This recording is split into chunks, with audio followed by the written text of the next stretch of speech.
સુરતના કતારગામમાં બાળકી સાથે દુષ્કર્મનો કેસ પોલીસે 28 જ દિવસમાં 630 પાનાની ચાર્જશીટ રજૂ કરી છે। 6 વર્ષની બાળકીનું અપહરણ કરી દુષ્કર્મ કરવામાં આવ્યું હતું। ક્રાઇમ બ્રાન્ચે અજય વર્માની ધરપકડ કરી હતી। મનીષ પરમાર વધુ વિગતો સાથે જોડાયેલા છે। મનીષ, આપની પાસેથી જાણવા માંગીશું, 6 વર્ષની બાળકીની સાથે દુષ્કર્મનો જે કેસ છે તેમાં શું અપડેટ આવી રહી છે?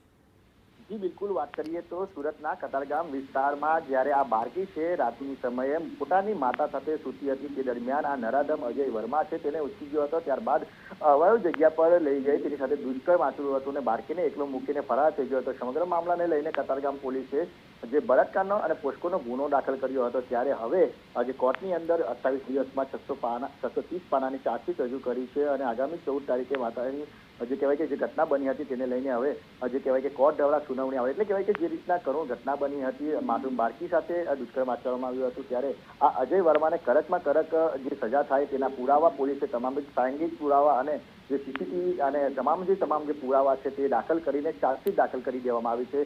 હવે ટૂંક સમયમાં જ જે કહેવાય કે એનો જે ટ્રાયલ ચાલશે અને ત્યારબાદ આ જે આરોપીને કડકમાં કડક અને કેપિટલ પનિશમેન્ટ મળે તે માટેના તમામ પ્રયાસો કતારગામ પોલીસ દ્વારા હાથ ધરવામાં આવશે।